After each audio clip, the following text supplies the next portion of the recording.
सर्व आदरणीय विद्यार्थी मित्रांना नमस्कार. मी आपला DGK सर, अक्कलकोट, सोलापूर जिल्हा. महाराष्ट्र सेट परीक्षा 2025 या परीक्षेत तुम्हाला यश मिळाला पाहिजे या उद्देशाने मी पेपर क्रमांक 1 चा व्हिडिओ सिरीज सुरू केलेली आहे. कृपया बोर्डवर लिहिलेले प्रत्येक पॉइंट्स आपण आपल्या नोटबुक मध्ये लिहून काढावी आणि एक वेळ वाचन करा.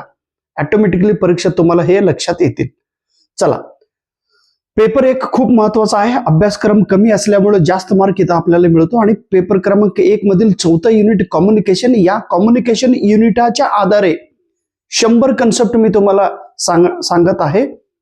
आतापर्यंत 74 कन्सेप्ट मी सांगितलो. आता 75वा कॉन्सेप्ट काय आहे बघूया. इथं मॅच द फॉलोविंग, इथं काही व्यक्तीचं नाव मी दिलेले आहेत.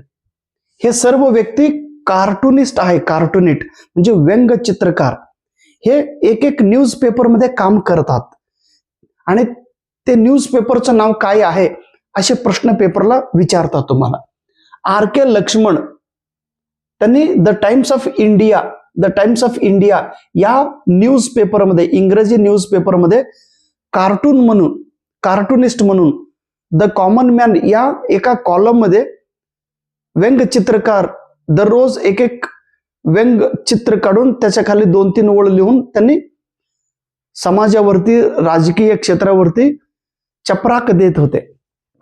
त्याच्यानंतर KS पिल्लाई, हे केरळचे आहेत. KS पिल्लाई. शंकर वीकली, म्हणजे त्याचं नाव शंकर आहे. पिल्लाई तिरुवनंतपुरचे, केरळचे. त्यांनी ही कार्टूनिस्ट आहे. शंकर्स वीकली म्हणजे हा एक आठवड्यात येणारी हा एक वीकली मॅगझिन आहे. त्या मॅगझिन मध्ये त्यांनी कार्टूनिस्ट म्हणून काम केलेले आहे. हा स्वतःचा वीकली आहे या व्यक्तीचा. केशव म्हणून हा एक प्रसिद्ध कार्टूनिस्ट आहे, व्यंगचित्रकार. द हिंदू म्हणून एक न्यूज पेपर आहेत आपल्या देशात, सुप्रसिद्ध न्यूज पेपर हिंदू. या इंग्रजी न्यूज पेपर मध्ये त्यांनी कार्टूनिस्ट म्हणून काम केलेले आहेत. EP उन्नी द इंडियन एक्सप्रेस या इंग्रजी न्यूज पेपर मध्ये कार्टूनिस्ट म्हणून काम पाहिलेलं आहे. नळिनी मेहता यांनी एक पुस्तक लिहिलेलं आहे. आपलं भारतीय टेलिव्हिजनचा हिस्ट्री, म्हणजे जे टेलिव्हिजन आहे, जे टीव्ही प्रोग्राम्स कसे सुरू झाले, कधी सुरू झाले, कसं आपलं इंडियन टेलिव्हिजनचं डेव्हलपमेंट होत गेले, त्याच्या आधारे त्यांनी एक पुस्तक लिहिलेलं आहे. त्या पुस्तकाचं नाव आहे behind billion screens, what a television tells us about modern India. लक्षात ठेवा. नॅशनल हेराल्ड म्हणून एक इंग्रजी न्यूज पेपर आहे. 1938 या साली पंडित जवाहरलाल नेहरू यांनी या न्यूज पेपरचं स्थापन केलेली आहे. रीडर्स एडिटर म्हणून एक कॉलम येतो द हिंदू न्यूज पेपर मध्ये, जे म्हणजे वाचकांची प्रतिक्रिया, एखाद्या घटनावरती आपण प्रतिक्रिया द्यायचं आणि ते प्रतिक्रिया ह्या न्यूज पेपर मध्ये पब्लिश होतात. जे योग्य आणि चांगलं विचार जर तुम्ही व्यक्त केलात, तो विचार तुमच्या नावासहित रीडर्स एडिटर या कॉलम मध्ये द हिंदू न्यूज पेपर मध्ये प्रसिद्ध होत असतात. RK लक्ष्मण, जे टाइम्स ऑफ इंडिया मध्ये कार्टूनिस्ट म्हणून काम पाहतात, त्यांचा जो कॉलम आहे त्या कॉलमचं नाव आहे द कॉमन मॅन. लक्षात ठेवा. त्याच्यानंतर द ट्रिब्यून म्हणून एक इंग्रजी न्यूज पेपर आहे पंजाबमध्ये. मी चंदीगडला गेलो होतो आणि ह्याच द ट्रिब्यूनचा न्यूज पेपर जिथं प्रिंट होतात त्याच ठिकाणी मी उभे राहिले होतो. त्या गल्लीचा, त्या आपण काय म्हणतो, त्या सर्कलचं नाव सुद्धा द ट्रिब्यून म्हणूनच नाव आहे. ट्रिब्यून गल्ली. ओके, पंजाबमध्ये येतात. पंजाब, हरियाणा या दोन्ही राज्यांचा चंदीगड जे आहे, चंदीगड नगरमध्ये हे येतात, चंदीगड. ओके. त्याच्यानंतर द सांघाई एक्सप्रेस म्हणून न्यूज पेपर आहे, मणिपूर येथून पब्लिश होतात. द लोकसत्ता हा मराठी न्यूज पेपर आहे, महाराष्ट्रामध्ये पब्लिश होत असतात. द प्रजावाणी म्हणून एक कन्नड न्यूज पेपर आहे, कर्नाटकामधून प्रसिद्ध होतात. द डेक्कन हेराल्ड इंग्रजी न्यूज पेपर आहे, कर्नाटकमधून पब्लिश होतात. द हिंदुस्तान टाइम्स इंग्रजी न्यूज पेपर दिल्ली येथून प्रकाशित होतात. इथे एक वर्ड आहे सायबरनेटिक्स. कृपया लक्षात ठेवा, सायबरनेटिक्स म्हणजे काय आणि हे शब्द कोणी पहिल्यांदा वापर केले, पेपरला प्रश्न विचारतात. सायबरनेटिक्स म्हणजे द सायन्स ऑफ कम्युनिकेशन, कम्युनिकेशनचा अभ्यास. आणि कम्युनिकेशन मध्ये एखाद्या घटकाला नियंत्रण कसं करायचं हे सायबरनेटिक्स शिकवतात. तो मेकॅनिझम आहे, ॲनिमल्स किंवा लिव्हिंग थिंग्स किंवा मेकॅनिझम मध्ये एखाद्या घटकावरती नियंत्रण कसं ठेवायचं आणि कम्युनिकेशन बद्दल सायंटिफिकरित्या अभ्यास करणार ही एक शास्त्र आहे सायबरनेटिक्स. हा शब्दांचा वापर पहिल्यांदा नॉर्बर्ट विनर यांनी या शब्दांचा वापर केलेला आहे. इथं 84,000 हे काय आहे? हे एक ऑर्गनायझेशन आहे.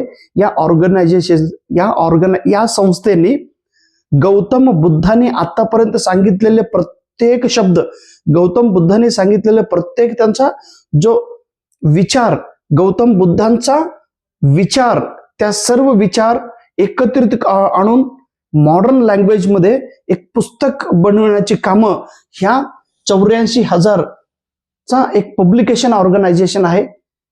त्यांनी हे काम सुरू केलेलं आहे. कोणाच्या कामाच्या आधारित? Buddha's words, 80,000 words is publishing concern which aims to translate all of Buddha's words. Gautam बुद्धांची शब्द, गौतम बुद्धांची टीचिंग हे आधुनिक लँग्वेज मध्ये ट्रान्सलेशन करण्याची कामं 18,000 ही ऑर्गनायझेशन करीत आहेत. BBC, ब्रिटिश ब्रॉडकास्टिंग कॉर्पोरेशन, हे जे ऑर्गनायझेशन आहे हे जगातील is the oldest national broadcasting organization of the world.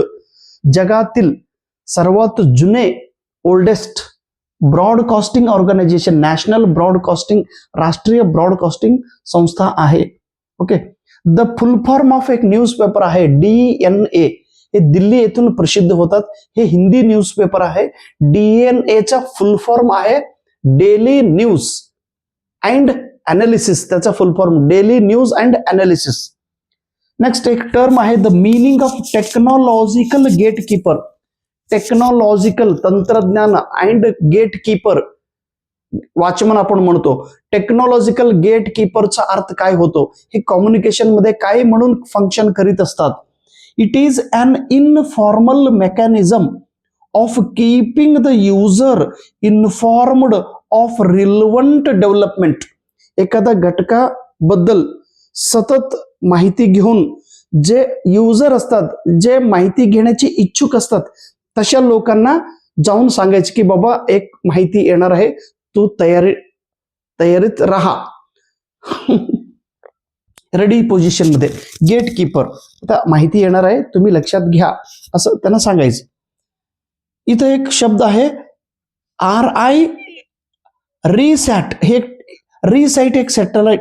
Reset is an ISRO Indian space research organisation एक सॅटेलाइट आहे which can also be used for defence purpose. असा इस्रोने आतापर्यंत 100 वेळा सॅटेलाइट उडावण केलेले आहेत.